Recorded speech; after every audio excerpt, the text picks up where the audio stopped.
आरोग्यमंत्री राजेश टोपे सध्या पुण्यात बोलत आहेत. बस रेडी आहे का? काय नेमकं मास्कच्या बाबतीत निर्णय झालेला आहे? तर जिल्हा अथॉरिटीजनं आलेलं आहे, त्यामध्ये म्हटलंय किंवा क्लोज प्लेसेसमध्ये अगदी शाळा असेल मास्क कंपल्सरी करणे किंवा मस्ट म्हटलेलं आहे. त्याला हे एक थोडक्यात पार्श्वभूमी अशी आहे की आपल्या राज्यामध्ये काही जिल्ह्यांपुरता थोडा सर्ज आहे. सर्ज म्हणजे थोडी संख्या वाढती आहे. त्याच्यामध्ये मुंबई आहे, त्याच्यामध्ये पुणे आहे, त्याच्यामध्ये पालघर आहे आणि रायगडचा काही भाग आहे, ठाणे आहे. या भागामध्ये आपल्याला थोडीफार जी संख्या वाढती आहे त्या संख्येला धरून देशाच्या केंद्रीय आपल्या आरोग्य विभागाच्या लोकांनी आम्हाला एक पत्र पाठवलं किंवा या जिल्ह्यांपुरतं तुम्हाला योग्य वेगळ्या वेगळ्या पद्धतीनं उपाययोजना कराव्या लागतील आणि इन जनरल संख्या वाढू नये या दृष्टिकोनातून उपाययोजना करा. तर त्या बाबतीत परवा दिवशी झालेली जी टास्क फोर्सची मीटिंग आहे त्या मीटिंगमध्ये फार स्पष्टपणे असं ठरलं की जिथे क्लोज ठिकाणं आहेत त्या ठिकाणी आपण मास्क वापरण्याचं आवाहन करावं, म्हणजे अपील करावी. ते अपील करण्याचं मुद्दा आहे. मॅन्डेटरी म्हणजेच कंपल्सरी म्हणजेच 100% ज्याला आपण म्हणजे वापरलंच पाहिजे सक्ती ते नाही. आणि त्या दृष्टिकोनातून मला आपल्याला सांगायचं आहे की 10-15 दिवस जी सध्या सर्ज आलेली आहे त्या दृष्टिकोनातून तरी क्लोज प्लेसेसमध्ये म्हणजे बसेस असतील, रेल्वे असतील, शाळा असतील, एखाद्या ऑफिसेसचे ठिकाणं असतील जिथे क्लोज्ड आहे त्या ठिकाणी वापरावं. खुल्या ठिकाणी थोडंसं त्याला शिथिलता असली तरी हरकत नाही. या दृष्टिकोनातूनचा विषय. त्याला जोडून वॅक्सिनेशन करा, त्याला जोडून ज्यांनी आता पहिला आणि दुसरा डोस घेतला असेल तर आणि 9 महिने झाले असेल तर तुम्ही तिसरा डोस म्हणजे प्रिकॉशनरी डोससुद्धा घ्यायला हरकत नाही. अशा स्वरूपाने सुद्धा त्या ठिकाणी सूचना देण्यात आलेल्या आहेत. आणि सगळ्यात महत्त्वाचं टेस्टिंग वाढवा. एक मोठी 3 पानाची नोटच आरोग्य विभागाच्या वतीनं देण्यात आलेली आहे जी सर्व महानगरपालिकेच्या आयुक्ताला आणि कलेक्टर्सला दिलेली आहे, ज्याच्यामध्ये इन जनरल मार्गदर्शन केलेलं आहे की ज्याच्यामध्ये टेस्टिंग वाढवण्यावर भर द्यावा, त्याचबरोबर वॅक्सिनेशन जे काही उर्वरित राहिलं असेल ते पूर्ण करून घ्यावं आणि क्लोज ठिकाणी मास्क वापरण्याच्या दृष्टिकोनातूनचं एक आव्हान आहे त्याबाबतची सुद्धा मॉनिटरिंग प्रॉपरली करावी. नाही, आता मला असं वाटतं की इंग्लिशमध्ये ते मस्ट वापरल्यामुळे तो सक्तीचा मॅन्डेटरी होत नाही. तो अपील आहे, तो आव्हान आहे आणि तो आव्हान समजूनच मला वाटतं मीडियानी लोकांपर्यंत सांगावं. हिंदी में सर जो आज मैं सभी महाराष्ट्र के आवाम को ये कहना चाहता हूँ कि थोड़ा बहुत इंक्रीज ऑफ पॉजिटिव केसेस कुछ लिमिटेड क्लस्टर एरिया में जैसा कि मुंबई है, पूना है, ठाणे है, पालघर है, इन ज़िलों में कुछ नज़र आ रहा है और उसके माध्यम से हमारा जो महाराष्ट्र का देश में कंट्रीब्यूशन ऑफ एक्टिव केसेस है वो बढ़ रहा है. इसीलिए महाराष्ट्र के लिए एक लेटर या जिन राज्यों में थोड़ा बढ़ोतरी हो रही है उन राज्यों को केंद्र शासन ने, स्वास्थ्य विभाग ने एक चिट्ठी लिखी है जिसमें ये लिखा है कि इन जनरल जो गाइडलाइंस होती है वो गाइडलाइंस आपने सभी लोगों को बोलना चाहिए. तो टास्क फोर्स की भी मीटिंग हुई, उसके भी जो मिनट्स हुए तो उसमें भी ये तय हुआ कि इन जनरल गाइडलाइन दिया जाए. तो गाइडलाइन का ये एक हिस्सा है कि जहाँ पर सर्ज है वहाँ पर क्लोज्ड प्लेसेस में जैसा कि रेलवेज हो, बसेस हो, स्कूल्स हो, ऑफिसेस हो, इन एरिया में मास्क हमने अपील किया है कि लोगों ने पहनना चाहिए, यूज़ करना चाहिए. यह अपील है, यह एक आह्वान है, यह एक कोई सख्ती या कोई मैंडेटरी इसमें हमने नहीं कहा है.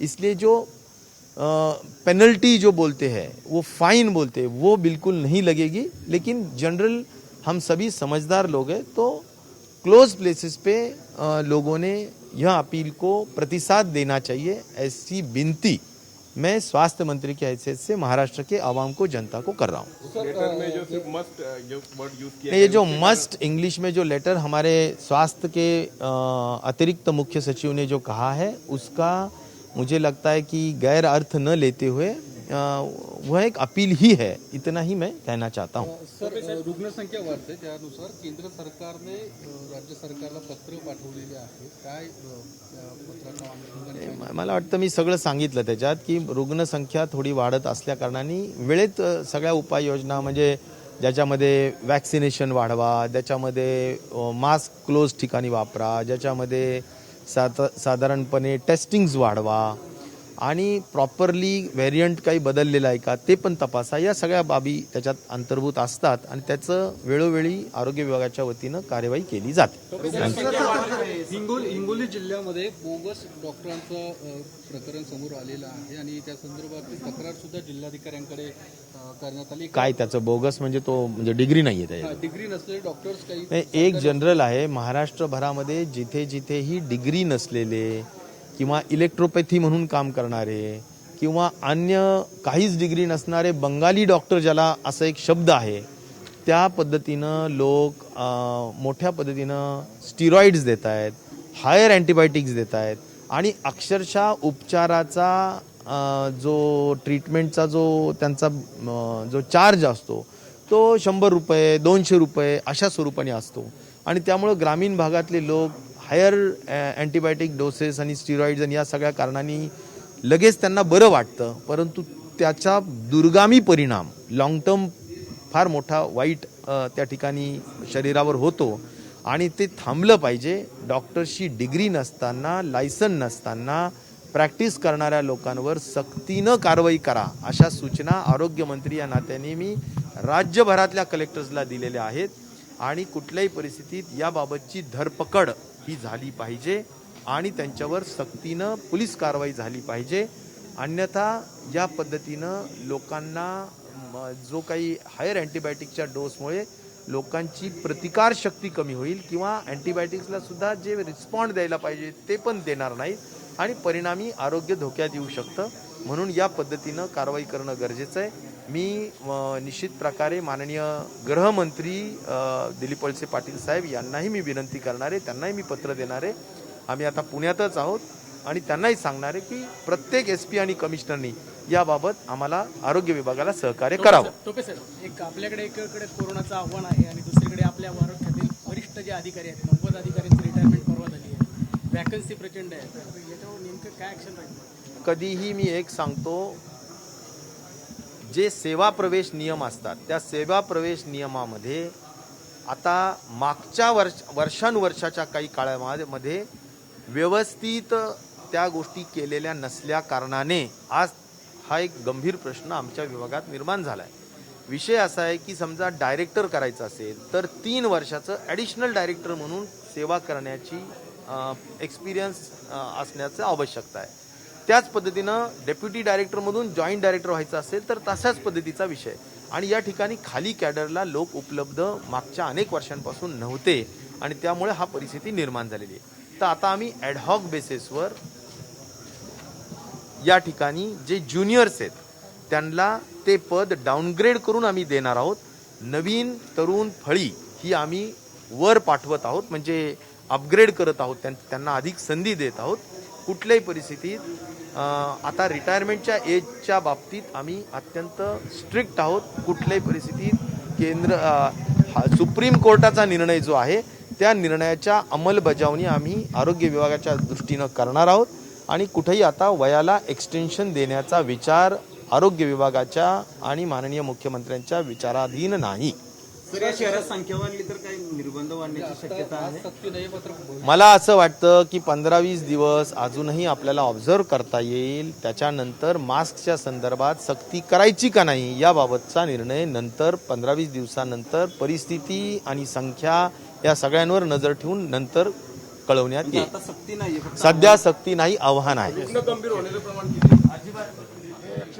मला एवढंच सांगायचं आहे की संख्या जरी मुंबई, पालघर, ठाणेमध्ये वाढत असली तरी सुद्धा तुम्ही ॲडमिशन्स जर बघितले हॉस्पिटलमध्ये तर त्याच्यामध्ये नगण्य वाढ झालेली आहे, 0 वाढ झालेली आहे. त्यामुळे याबाबतचे जे काही रुग्ण आहेत ते फ्लू आजारासारखे पॉझिटिव्ह होत आहेत आणि बरे होत आहेत. त्यामुळं त्याच्या बाबतीतली फार अधिक अशी मला म्हणायचं पॅनिक होण्यासारखीची परिस्थिती अजिबात नाही आहे. जेवढे लोक पॉझिटिव्ह येत आहेत ते लोक एक 8 दिवसाच्या आतमध्ये त्यांच्या इम्युनिटीनीच बरे होत आहेत असं माझं ऑब्झर्वेशन या ठिकाणी निश्चित प्रकारे आहे. तर आरोग्यमंत्री राजेश टोपे आता बोलत होते. त्यांनी माहिती दिली आहे की राज्यात आता मास्क वापरणं हे आवश्यक आहे. दंडात्मक कारवाई अजून होणार नाहीये, कारण मास्क सक्तीचा निर्णय घेण्यात आलेला नाहीये.